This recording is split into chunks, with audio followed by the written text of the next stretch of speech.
ಬಾಗಲಕೋಟೆ ಜಿಲ್ಲೆ ಕರ್ನಾಟಕ ಸರಕಾರ ಕಂದಾಯ ಇಲಾಖೆ ಆದೇಶದನ್ವಯ ನೋಂದಣಿ ಮತ್ತು ಮುದ್ರಾಂಕಿಲಾಖೆ ಕುನಗುಂದ ಇಲಕಲ್ ಉಭಯ ತಾಲೂಕುಗಳ ಸಹಯೋಗದಲ್ಲಿ ಉಭಯ ತಾಲೂಕುಗಳ ಉಪನೋಂದಣಿ ಕಚೇರಿ ವ್ಯಾಪ್ತಿಯ ಸಂಬಂಧಪಟ್ಟ ದಸ್ತಾವೇಜ ಬರಹಗಾರರು ವಕೀಲರು ಗ್ರಾಮೋನ್ ಕರ್ನಾಟಕೋನ್ ಬೆಂಗಳೂರೋನ್ ಸೇವಾ ಕೇಂದ್ರಗಳು ಹಾಗೂ ಸಹಕಾರಿ ಸೌಹಾರ್ದ ಸಂಘಗಳ ಸಿಬ್ಬಂದಿಗಳಿಗೆ ಹಾಗೂ ಆಸಕ್ತ ಸಾರ್ವಜನಿಕರಿಗೆ ದಿನಾಂಕ ಫೆಬ್ರವರಿ 2, 2026 ರಂದು ಸಾಯಂಕಾಲ 4 ಗಂಟೆಗೆ ಕಾವೇರಿ 2.0 ತಂತ್ರಾಂಶದಲ್ಲಿ ಪೇಪರ್ಲೆಸ್ ಮತ್ತು ಫೇಸ್ರಹಿತ ನೋಂದಣಿ ಮಾಡುವ ವಿಧಾನದ ತರಬೇತಿ ಕಾರ್ಯಾಗಾರವು ಉಭಯ ತಾಲೂಕುಗಳ ಉಪನೋಂದಣಾಧಿಕಾರಿಗಳಾದ ಎಸ್.ಡಿ. ನಾಗಠಾಣ ಹಾಗೂ ಎಂ. ಉಮೇಶರ ನೇತೃತ್ವದಲ್ಲಿ ಹಾಗೂ ಪ್ರಥಮ ದರ್ಜೆ ಸಹಾಯಕ ನೋಂದಣಾಧಿಕಾರಿಗಳಾದ ಮರಿಸ್ವಾಮಿಯರ ಉಪಸ್ಥಿತಿಯಲ್ಲಿ ಹುನಗುಂದ ತಹಶೀಲ್ದಾರ ಕಾರ್ಯಾಲಯದ ಸಭಾಂಗಣದಲ್ಲಿ ಜರುಗಿತು.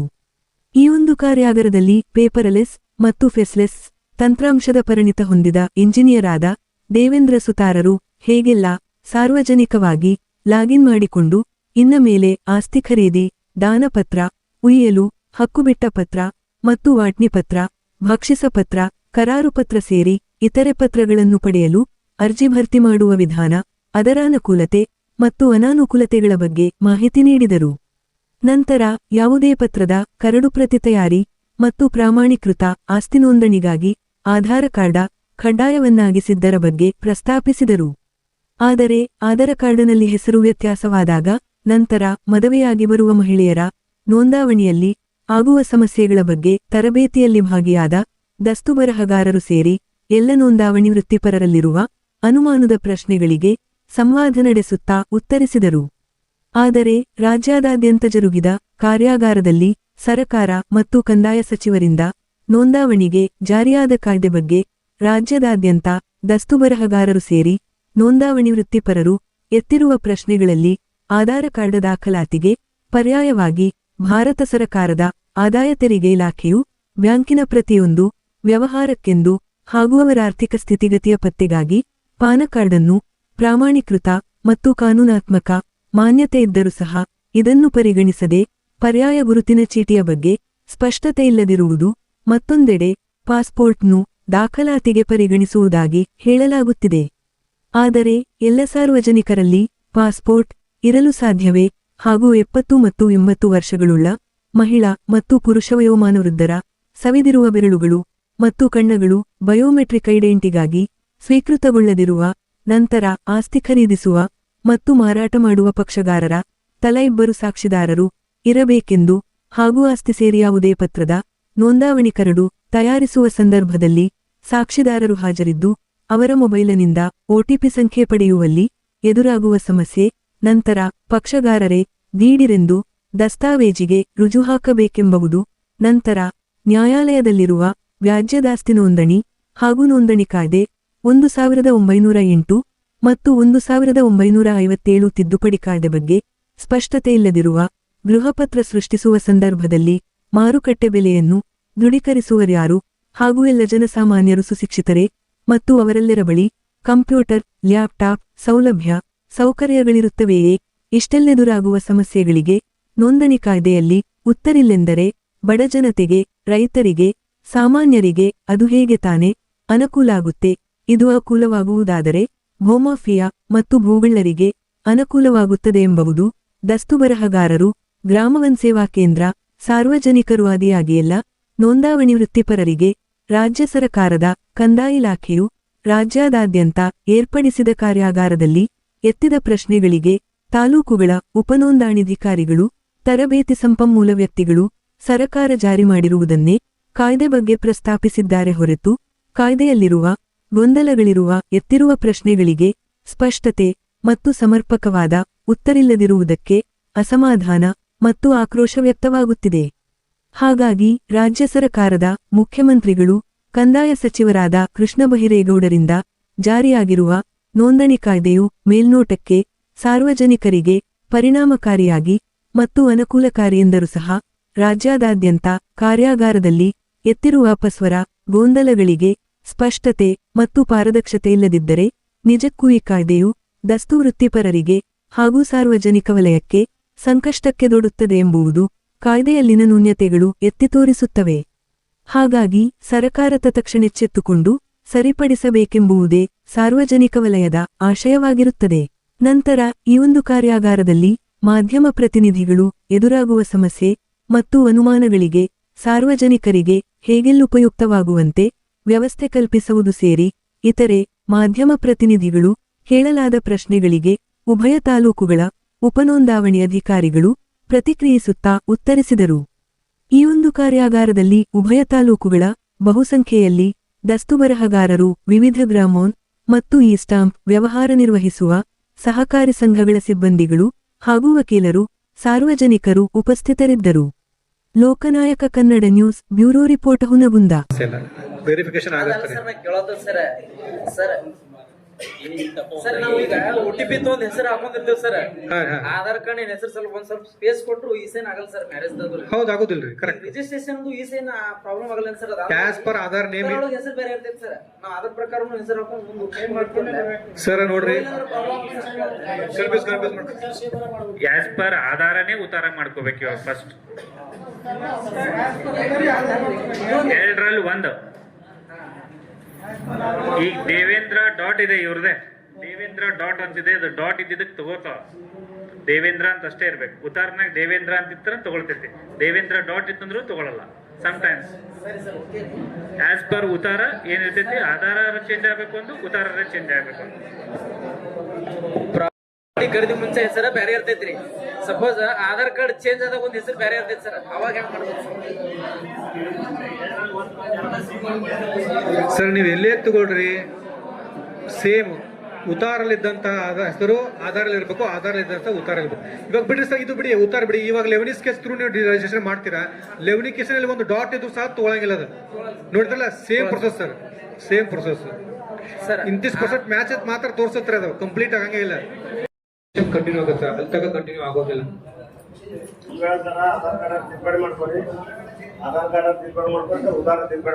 ಮಾಡ್ಕೊಳ್ಳೇಬೇಕು ಸರ್. ಇನ್ ಫ್ಯೂಚರ್ನ ಮಾಡ್ಕೊಳ್ಳೇಬೇಕು ಸರ್. ಇನ್ನು ಮುಂದೆ ಫ್ಯೂಚರ್ನ ಇದೇ ತರ ಹೋಗೋದು ಸರ್. ಇವಾಗ ನಿಮ್ಗೆ ಕಷ್ಟ ಆಗೋದು, ನಾ ಇಲ್ಲ ಅಂತ ಹೇಳ್ತಾ ಇಲ್ಲ. ಆ ಫ್ಯೂಚರ್ ಮುಂದೆ ಇದೇ ತರ ಹೋಗೋದು ಸರ್. ಈಗ ಆಲ್ರೆಡಿ ರನ್ನಿಂಗ್ ಇದ್ದು ಉದಾಹರಣೆ ಕೊಟ್ಟು ನಿಮ್ಗೆ ಆಲ್ರೆಡಿ ಈಗ 11 ಸ್ಕೆಚ್ ಉದ್ದಾರ 2 ಸೇಮ್ ಇದ್ರೆ ಮಾತ್ರ ಅದು ನೀವು ಮಾಡ್ಲಿಕ್ಕೆ ಬರುತ್ತೆ. ಇಲ್ಲಿ ಕಂಟಿನ್ಯೂ ಆಗೋದ ಅದೇ ಸೇಮ್ ಪ್ರೊಸೆಸ್ ಇದು ಬರ್ತದೆ. Change ಮಾಡ್ಲೇಬೇಕಲ್ವಾ sir? ಚೇಂಜ್ ಮಾಡ್ಕೋಬೇಕು, ಮಾಡ್ಕೊಳ್ಳಿ. ಹಾ ಸರ್, DSC ಬಗ್ಗೆ ನಮ್ಗೆ ಮಾಹಿತಿ ಇಲ್ಲ. DSC ಬಗ್ಗೆ ಹೆಂಗ್ ಸರ್? ನಾರ್ಮಲ್ ಆಗಿ 7-8 ಕಂಪನಿ ಇದಾವೆ ಸರ್. ಈಗ ನೋಡಿ, ವಾಚ್ ಡೇಟಾದ ಒಂದು ಕಂಪನಿ ಇದೆ, ಆಮೇಲೆ 3-4 ಕಂಪನಿ ಇದಾವ್ರಿ. ಅದ್ರ ನೀವು DSC ಐತಲ್ಲ, ಕೀ ಐತಲ್ರಿ, ನೀವು ನಿಮ್ಮ ಹೆಸರಲ್ಲಿ ಐತಲ್ಲ ಕ್ರಿಯೇಟ್ ಮಾಡ್ಕೋಬೇಕ್ರಿ. ಆ DSC ಇನ್ಸ್ಟಾಲ್ ಮಾಡ್ಕೋಬೇಕಾದ್ರೆ ಕೆಲವೊಂದು software last time digital stamp ಬಂದಾಗ ಏನ್ರಿ ನೀವು ಅದು ಕೇಳಿದ್ರೆ ಕೂಡಲೇ ಅದು ತೋರಿಸುತ್ತೆ ಪ್ರೀ ರಿಕ್ವೆಸ್ಟ್ ಏನ್ ಬೇಕಂತ. ಅವೆರಡು ಇನ್ಸ್ಟಾಲ್ ಮಾಡ್ಕೊಂಡ್ಮೇಲೆ ಅದು ಪಾಪಪ್ ಬರುತ್ತೆ. ಅದನ್ನ ಸಿಗ್ನೇಚರ್ ಹಾಕಿ ಒಂದು OTP ಹಾಕಿದ್ರೆ ಸಿಗ್ನೇಚರ್ ಆಗ್ಬಿಡುತ್ತೆ. ಮೊದಲ DSC ಕ್ರಿಯೇಟ್ ಮಾಡ್ಕೋಬೇಕು ಸರ್. ಬಹಳಷ್ಟು ಕಂಪನಿಗಳು ಕೊಡುವಂತ ಪಾರ್ಟಿ ಮತ್ತು ತಗೊಳ್ಳುವಂತ ಪಾರ್ಟಿ ಇಬ್ಬರದು ಮಾಡ್ಕೋಬೇಕು. ಹೆಂಗ್ ಸರ್? ನಾರ್ಮಲ್ ಆಗಿ ಕೇಳ್ರಿ, DSC ಯಾರು ಯೂಸ್ ಮಾಡ್ತಾರೆ? ಬಹಳ ದೊಡ್ಡ ಡೆವಲಪರ್ಸ್, ಮ್ಯಾನೇಜರ್ಸ್. ಅವ್ರಿಗೆ OTP ಪದೇ OTP ಶೇರ್ ಮಾಡ್ಲಿಕ್ಕೆ ಆಗಲ್ಲ ಅಂತ ವ್ಯಕ್ತಿಗಳು ಮಾಡ್ತಾರೆ. ನೀವು OTP ಶೇರ್ ಮಾಡ್ತಾರೆ, ಮಾಡಿ. ಇಲ್ಲ ನಿಮಗೂ ಅವಕಾಶ ಬೇಕು, ಯಾರು ಬೇಕಾದ್ರೂ DSC ತಗೋದು ಸರ್. ಅದ್ರಾಗ ಏನು ಅವಶ್ಯಕತೆ ಇಲ್ಲ. ನೀವು ತಗೊಂಡು ಅದನ್ನ ಕ್ರಿಯೇಟ್ ಮಾಡ್ಕೋಬಹುದು, ಏನು ಸಮಸ್ಯೆ ಇಲ್ಲ.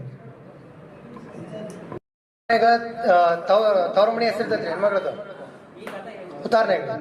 ಈಗ ನಾವು ಪ್ರಾಪರ್ಟಿನ ಚೇಂಜ್ ಅವ್ರ ಹೆಸರು ಖರೀದಿ ತಗೋಬೇಕಂದ್ರೆ ಗಂಡನ ಮನೆಗೆ ಬೇರೆ ಇರ್ತೈತಿ. ಮತ್ತೆ ಆಧಾರ್ ಕಾರ್ಡ್ ಚೇಂಜ್ ಮಾಡಿಸಲೇಬೇಕು ಸರ್. ಲಿಮಿಟ್ ಇರ್ತೈತಲ್ಲ ಸರ್ ಆಧಾರ್ ಕಾರ್ಡ್. 1 ಅಥವಾ 2 ಸಲ ಲಿಮಿಟ್ ಇರ್ತೈತಿ. ಲಿಮಿಟ್ ಎಕ್ಸ್ಟೆಂಡ್ ಆಗಲ್ಲ. ಎಷ್ಟು ಸಲ ಚೇಂಜ್ ಮಾಡ್ತೀರಿ ಸರ್? ಆಧಾರ್ ಕಾರ್ಡ್ ಒಂದ್ಸಲ ತವ್ರ ಮನೆಗಿದ್ದ 1 ಅಥವಾ 2 ಸಲ ಚೇಂಜ್ ಮಾಡಿಬಿಟ್ಟಿರ್ತಾರ. ಯಾಕೆ ಚೇಂಜ್ ಮಾಡ್ತಾರೆ ಸರ್? ಒಂದ್ಸಲ ಗಂಡನ ಮೇಲೆ ಇದ್ದಾಗ, ಒಂದ್ಸಲ ಹೆಣ್ಣಿಗೆ ಗಂಡನ ಮೇಲೆ ಬಂದಾಗ ಕೇಳಕ್ ಬರ್ತಾರೆ, ಯಾಕೆ ಚೇಂಜ್ ಮಾಡಿದಿರ ಅಂತ. ಅವ್ರದ್ದು ಪ್ರಾಬ್ಲಮ್ ಅಲ್ಲ ಅದು. ಇಲ್ಲ ಸರ್, ಅದು ಚೇಂಜ್ ಮಾಡ್ತಾರೆ. ಆಧಾರ್ ಕಾರ್ಡ್ಗೆ ಒಂದು ಲಿಮಿಟ್ ಅಂತ ಫಿಕ್ಸ್ ಮಾಡ್ಯಾರ ಸರ್, 3 ಸಲ ಅಂತ ಹೇಳಿ. 3 ಸಲ ಮುಗಿತಂದ್ರೆ ಅವ್ರು ಪ್ರಾಪರ್ಟಿ 2 ಸಲ ಅಂತ. ಮತ್ತೆ ಅದು ಲಿಮಿಟ್ ಕ್ರಾಸ್ ಆಗಿಂದ ಸರ್ ನೀವು ಅದನ್ನ ಅಲ್ಲೇ ಕೇಳ್ಬೇಕಲ್ಲ. ನನಗೆ ಆಧಾರ್ ಕಾರ್ಡ್ ಬಗ್ಗೆ ನಮ್ಗೆ ಹೆಂಗ್ ಮಾತಾಡೋದು? ಈಗ ಆಧಾರ್ ಬೇಸಿಸ್ ಐತಲ್ಲ ಸರ್ ಇದು. ಆಧಾರ್ ಕಾರ್ಡ್ ಪ್ರಕಾರ ಖಾತೆ ಮಾಡಿಸಲಾಯ್ತು. ಖಾತೆ ಚೇಂಜ್ ಮಾಡ್ತೀವಿ ಬರೋಬ್ಬರಿ. ನೆಕ್ಸ್ಟ್ ಅವ್ರ ಗಂಡಿನ ಮನೆಗೆ ಹೋದಾಗ ಮತ್ತೆ ಅವ್ರಿಗೂ ಸಮಸ್ಯೆ ಚೇಂಜ್ ಮಾಡ್ಸ್ಬೇಕು. ಉತ್ತಾರ ಒಳಗೆ ಮತ್ತೆ ಗಂಡಿನ ಹೆಸರು ಕೇಳ್ತಂದ್ರೆ ಚೇಂಜ್ ಆಗಲ್ಲ ಅದು. ಸರ್, ಈ ಸ್ಟಾಂಪ್ಗೆ ಇದಕ್ಕೆ ಮತ್ತೆ ಲಿಂಕ್ ಮಾಡಬೇಡಿ. ಡಿಜಿಟಲ್ ನಾನ್ ರಿಜಿಸ್ಟೇಬಲ್ ಡಾಕ್ಯುಮೆಂಟ್ಸ್ ಮಾತ್ರ. ಇದು ರಿಜಿಸ್ಟೇಬಲ್ ಡಾಕ್ಯುಮೆಂಟ್ ಏನ್ ಕರೆಂಟ್ಲಿ ರನ್ನಿಂಗ್ ಐತಲ್ಲ ಸರ್, ಅದು ರಿಜಿಸ್ಟೇಬಲ್ ಡಾಕ್ಯುಮೆಂಟ್ ಮಾಡಿ ಪೇಪರ್ಲೆಸ್ ಮಾಡಿದ್ದಾರೆ. ಅದು ಒಂದು ಪ್ರೊಸೆಸ್ ಬೇರೆ ಸರ್, ಇದು ಒಂದು ಪ್ರೊಸೆಸ್ ಬೇರೆ. ಅದನ್ನ ಕನ್ಫ್ಯೂಸ್ ಮಾಡ್ಕೋಬೇಡಿ ಅಂತ ಹೇಳ್ತಾ ಇದ್ದೀನಿ ಸರ್. ಫ್ಯೂಚರ್ ಅಲ್ಲಿ 2 ಲಿಂಕ್ ಮಾಡುವಂತ ಸಾಧ್ಯತೆನೂ ಐತ್ರಿ. ಅವಾಗ ಬಂದಾಗ ಮತ್ತೊಂದ್ಸಲ ಬಂದ್ ಹೇಳೋಣ. ಮತ್ತೇನಾದ್ರು ಡೌಟ್ಸ್ ಇದೆ ಕೇಳಿ ಸರ್. ಇದು ಏನು ಚೇಂಜಸ್ ಆಗಿಲ್ಲ. ಈಗ ಏನು ಪ್ರೊಸೆಸ್ ಐತಲ್ಲ sir, same process digital signature. ನಿಮಗೆ ಕಾಗದ ಕೈಯಾಗಿ ಸಿಗ್ತಿತ್ತು, ಈಗ ಏನ್ ಮಾಡ್ತೀರಿ ಮೊಬೈಲ್ ಅಲ್ಲಿ ಸಿಗ್ತೈತೆ ಅಷ್ಟೇ. ಸಿಕ್ಕ ಹೊಡೆಯಂಗಿಲ್ರಿ ಅಷ್ಟೇ ನೋಡಿ, ಮತ್ತೇನೇ ಇಲ್ಲ ಸರ್. ಅದ್ರ ಒಂದ್ ಅಳಿತ ಅಲ್ಲಿ ಅಕ್ಕಿ ನಂಬರ್ ಏನಾಗ್ಲಿ ಸಬ್ರಷ್ಟಕ್ಕಂತ ನಮ್ ಕಡತಕ್ಕೂ ಆಕೈತ್ರಿ. ಅದಿಂಗ್ ಶರ ಬರೋದಲ್ಲ, ಅದಕ್ಕೆ ಹೆಂಗ ಅದು ಬೇರೆ ಸರ್. ಅದು ಕೆಂತ ಭಾಳ ಮಿಸ್ಟೇಕ್ ಆದ್ರೂ ಬಂದಿಟ್ಟಿದ್ದಾರೆ ಸರ್, ಅವು ಬಂದಿಟ್ಟಿದ್ದಾರೆ. ಅಲ್ಲಿ ಕರೆಕ್ಷನ್ ಮಾಡಕ್ ಅವಕಾಶ ಐತೆ ಐತೆ ಸರ್. ಅದು ಫ್ಯೂಚರ್ ಮಾಡ್ತಾರೆ ಸರ್ ಅದನ್ನ. ಅದು ನಾನು ಈಗಿನ ಕೆಲವೊಂದು ಮಂದಿ ಹಳೆ ಡೇಟಾನು ಫೆಚ್ ಆಗತ್ತೆ, ಅದು ಎಡಿಟ್ ಮಾಡ್ಲಿಕ್ಕೆ ಅವಕಾಶ ಇಲ್ಲ ಅಂತ ಹೇಳ್ತಿದ್ದಾರೆ. ಅದನ್ನ ಗಮನಕ್ಕೆ ತಗೊಂಬಂದಿನಿ ಸರ್, ಬಹಳಷ್ಟು ಐತೆ sir. Sir option sir, sir ಕಡೆ ಆಪ್ಷನ್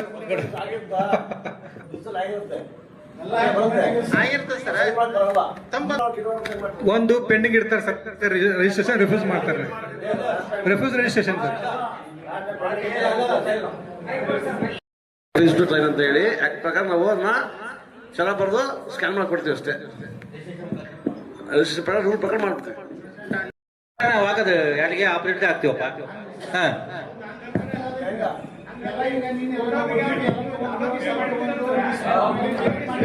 ಓಕೆ.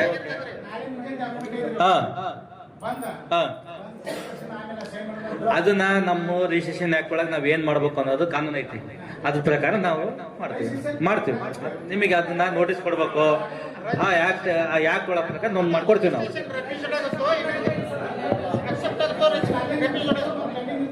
ಅದನ್ನ ರಿಜಿಸ್ಟ್ರೇಷನ್ ಆಕ್ಟ್ ಒಳಗೆ ನಾವು ನೋಟಿಸ್ ಕೊಡೋದೈತಿ, ನೋಟಿಸ್ ಕೊಡ್ತೀವಿ. ಅವ್ನು ಯಾಕೆ ಸೈನ್ ಮಾಡ್ಲಿಲ್ಲ ಅಂತ ಕೇಳ್ತೀವಿ. ಆ ಸರಿ ತಗೊಂಡು ನಾವು ಆಕ್ಟ್ ಒಳಗೆ ಅದನ್ನ ಸೈನ್ ಮಾಡಿ ರಿಜಿಸ್ಟ್ರೇಷನ್ ಮಾಡಿ ಕೊಡ್ತೀವಿ.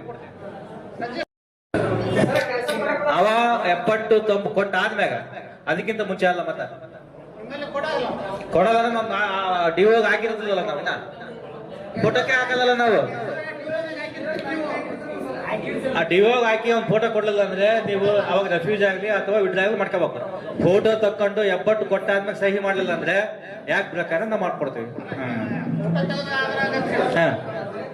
ವಿಡ್ರಾ ಮಾಡ್ಬೋದು, ಸೇಮ್ ಪ್ರೊಸೀಜರ್. ವಿಷಯಗಳು ಮಾತ್ರ ಇದು ರಿಫಂಡ್ ಆಗುತ್ತೆ. ನೋಂದಣಿಗೆ ನೀವು ಸ್ಟಾಂಪ್ ಡ್ಯೂಟಿ ಕಟ್ಟಿದ್ರೆ, ವಿಡ್ರಾ ಮಾಡ್ಕೊಂಡ್ರೆ ರಿಫಂಡ್ ಅಮೌಂಟ್ ಕೊಡ್ತೀವಪ್ಪ. ಮತ್ತೆ ಇರ್ಬೇಕು ನೀವು. ಬರ್ಬೇಕು ನಮ್ಮ ಆಫೀಸಿಗೆ ಬರ್ಬೇಕು. ತಂಪು ಎಪ್ಪಟ್ಟು ಸೇಮ್ ಪ್ರೊಸೀಜರ್ ಮಾಡ್ಲೇಬೇಕು. ಎಲ್ಲ ಇದಾವೆ. ಅವನ್ನ ಬಂದು ಚೇಂಜ್ ಮಾಡ್ಕೋಬಹುದು. ಬಂದು ಅಲ್ಲೋ ಕೇಳಿ ಆಯ್ತು, ಅವ್ನು ಹೋಗ್ಬಿಡ್ತಾನ. ತಿರುಗ ದಿನ ರಿಜಿಸ್ಟ್ರೇಷನ್ ಬರ್ತೀರ ನೀವು ಬೆಳಿಗ್ಗೆ, ಇನ್ನೊಬ್ಬರನ್ನ ನೀವು ಯಾರನ್ನ ಚೇಂಜ್ ಮಾಡ್ಕೋಬಹುದು. ಅವನು ಚೇಂಜ್ ಮಾಡ್ಕೋಬಹುದು. ಅದನ್ನ ತೆಗೆದು ಇನ್ನೊಬ್ಬರದ್ದು ಹೆಸರು ಹಾಕಿ ಸೈನ್ ಮಾಡ್ಬೋದು. ಅದು ಡಾಕ್ಯುಮೆಂಟ್ ರಿಜಿಸ್ಟ್ರೇಷನ್ ಬರ್ಬೇಕಂತ ಏನಿಲ್ಲ. ಬೇರೆ ಇಬ್ರು ಅದನ್ನ ಐ ವಿಟ್ನೆಸ್ ಹಾಕ್ಬೋದು. ಅಂದ್ರೆ ಹಿಂದ್ಗಡೆ ಬರ್ತಾರೆ ಇಬ್ರು ಸಾಕ್ಷಿ, ಅದು ಯಾವ ಬೇಕು ಚೇಂಜ್ ಮಾಡ್ಬೋದು ಅಷ್ಟೇ.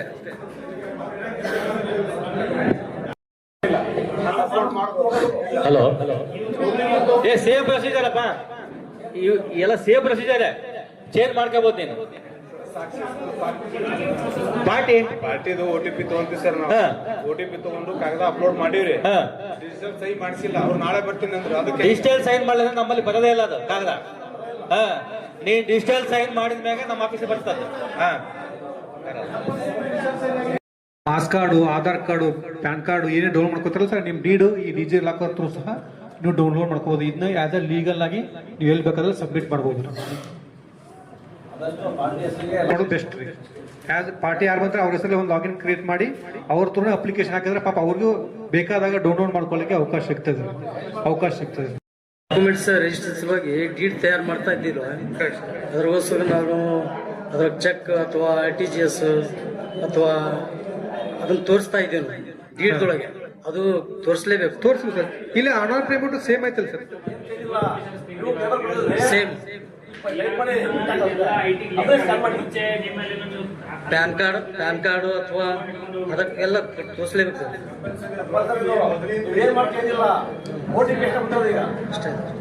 ವಿಟ್ನೆಸ್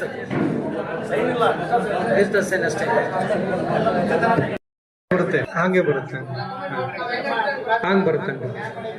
ಡಿಜಿಲಾಕರ್ನಾಗ ಈಗ ಮೊದಲೇ ಹಳೆ ಎಲ್ಲವೂ ಸ್ಕ್ಯಾನ್ ಮಾಡಿ ಇಡ್ಬೋದು. ಏನ್ ನಾವು ಡಿಜಿಟಲೀಕರಣ ಐತೆ ಅದನ್ನ ಸ್ಕ್ಯಾನ್ ಮಾಡಿಡುವಂತ ಪ್ರೊಸೀಜರ್ ಅಲ್ಲ ಸರ್ ಅದು. ಅದಕ್ಕೊಂದು ರಿಜಿಸ್ಟರ್ ನಂಬರ್ ಇರುತ್ತೆ. ಈಗ ಡಾಕ್ಯುಮೆಂಟ್ ನಂಬರ್ ಇರ್ತಲ್ವಾ ಸರ್, ಆ ಡಾಕ್ಯುಮೆಂಟ್ ಹೊಡೆದ ಕೂಡಲೇ ಆ ನಂಬರ್ ತಾನೇ ಬರುತ್ತೆ. ಇವಾಗ ನೋಡಿ ನಿಮ್ಮ ಆಧಾರ್ ಕಾರ್ಡ್ ನಂಬರ್ ಹಾಕಿದ ಕೂಡಲೇ ಹೆಂಗೆ ತಾನೇ ಇಮಿಡಿಯೇಟ್ ಆಗಿ OTP ಬಂದು ಡೌನ್ಲೋಡ್ ಆಗಿಬಿಡುತ್ತೆ ಸರ್ ಅದು. ಹಾಗೆ ಇದ್ರಲ್ಲಿ ನೀವು ಡಾಕ್ಯುಮೆಂಟ್ ನಂಬರ್ ರಿಜಿಸ್ಟರ್ ನಂಬರ್ ಇರ್ತದೆ, ಆ ರಿಜಿಸ್ಟರ್ ನಂಬರ್ ಹಾಕಿ ಲಾಗಿನ್ ಮಾಡ್ಕೊಳ್ಳಿ, ಅದು ಹೆಂಗಿರ್ತದೆ ಅದೇ ಡೀಡ ಡೌನ್ಲೋಡ್ ಆಗಿಬಿಡುತ್ತೆ ಸರ್. ಅದರಲ್ಲಿ ಡೌನ್ಲೋಡ್ ಮಾಡಿ ನಾವು ಸಿಕ್ಕಾಗಿ ಸಹಿ ಮಾಡಿ ಕೊಡ್ಬೋದು ಸರ್. ಕೊಡ್ಬೋದು ಸರ್, ನಿಮ್ಮ ಆಪ್ಷನ್ ಸಿಕ್ಕ ಸೈನ್ ಕೊಡ್ಬೋದು ಸರ್.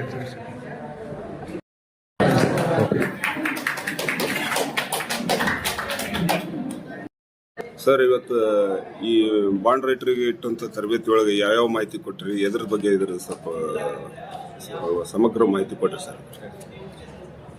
ಈಗ ನಮ್ಮ ಡಿಪಾರ್ಟ್ಮೆಂಟ್, ನಮ್ಮ ಇಲಾಖೆ ವತಿಯಿಂದ ಈಗ ಕಾವೇರಿ 2.0ರಲ್ಲಿ ಈಗ ಪೇಪರ್ಲೆಸ್ ರಿಜಿಸ್ಟ್ರೇಷನ್ ಅಂತ ಹೇಳ್ಬಿಟ್ಟು ಒಂದು ಸಂಬಂಧ ನಾವು ಒಂದು ತರಬೇತಿ ಕೊಟ್ಟಿದ್ದೀವಿ. ಅಂದರೆ ಈ ಪತ್ರ ಮೊದಲೆಲ್ಲ ಪತ್ರ ಬರವಣಿಗೆ ಮೂಲಕ ಆಯಿತು, ಆಮೇಲೆ ಪ್ರಿಂಟೆಡ್ ಅಂದರೆ ಕಂಪ್ಯೂಟರ್ನ ಟೈಪ್ ಮಾಡಿಸಿ ಪ್ರಿಂಟ್ ತೆಗೆದು ಸಹಿ ಮಾಡಿ ಅಪ್ಲೋಡ್ ಮಾಡ್ತಾಯಿದ್ರು. ಈಗ ಅದಿಲ್ಲ, ಸಂಪೂರ್ಣ ಡಿಜಿಟಲ್. ಅಂದರೆ ಅಲ್ಲೇ ಅವರು ಅದನ್ನು ಕ್ರಿಯೇಟ್ ಮಾಡಿ ಟೈಪ್ ಮಾಡಿ ಅದನ್ನು ಸ್ಕ್ಯಾನ್ ಮಾಡಿ ಅಪ್ಲೋಡ್ ಮಾಡಿದ್ರೆ ಆಯಿತು ಅಷ್ಟೇ. ಆ ಡಿಜಿಟಲಿ ಸೈನ್ ಆಗುತ್ತದೆ OTP ಮೂಲಕ, ಆಧಾರ್ ಕಾರ್ಡ್ ಮೂಲಕ OTP ಹೇಳ್ಬಿಟ್ರೆ ಆ ಒಂದು ಅಪ್ಲಿಕೇಶನಲ್ಲಿ ಸೈನ್ ಆಗುತ್ತೆ. ಪೇಪರ್ ಸೈನ್ ಆಗಿಬಿಟ್ಟು ನಮಗೆ ಬರುತ್ತೆ, ನಾವು ಅದನ್ನು ಪೇಮೆಂಟ್ಗೆ ಅದನ್ನು ವೆರಿಫೈ ಮಾಡಿ ಪೇಮೆಂಟಿಗೆ ಕಳಿಸ್ತೇವೆ.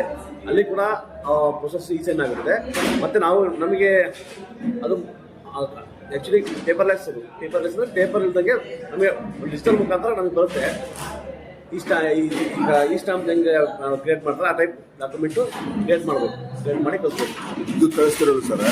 ಈಗ ಯಾರಿಗಾರು ಈ ದಾಖಲಾತಿ ಬೇಕಂತಂದ್ರೆ ಸಲ್ಲಿಸ್ಬೇಕಾದ್ರೆ ಏನು ಈ ಮುಖಾಂತರನೇ ಹೋಗ್ಬೇಕೇನು ಸರ್?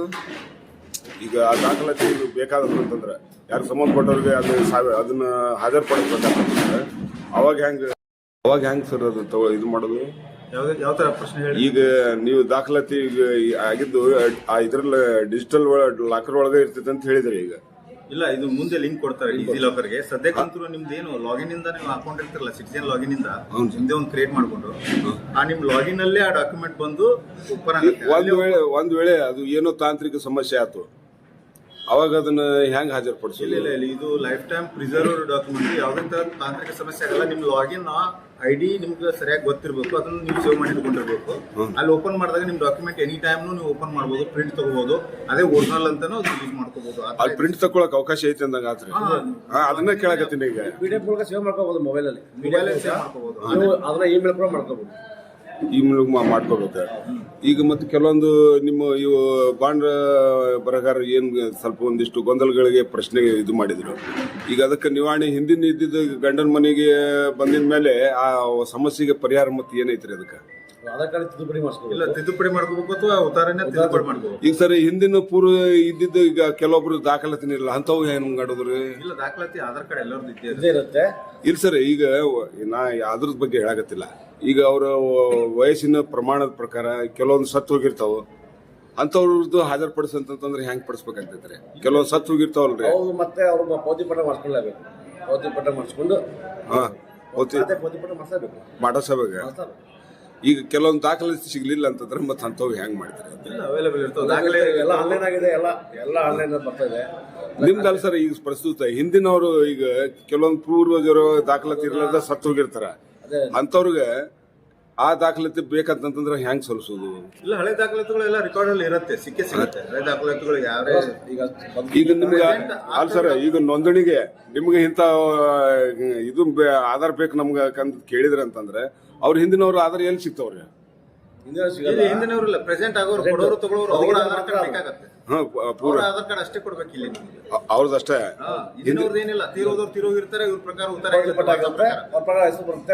ಪತ್ರದಲ್ಲಿ ಜೀವಂತ ಇರ್ತಾರಲ್ಲ, ಅವ್ರದೇ ಆಧಾರ್ ಕಾರ್ಡು, ಅವ್ರದೇ ಅಥೆಂಟಿಕೇಶನ್ ಮಾಡ್ಕೋಬೇಕು. ಹೌದು ಸರ್. ತಮ್ಮ ಹೆಸರು ಹೇಳಿ ಸರ್? ಉಮೇಶ್ ಅಂತ ಹೇಳ್ಬಿಟ್ಟು ಸರ್, ತಮ್ದು ಹೇಳಿ ಸರ್. SD ನಾಗ್ತಾನ ಅಂತ ಹೇಳ್ಕೊಂಡು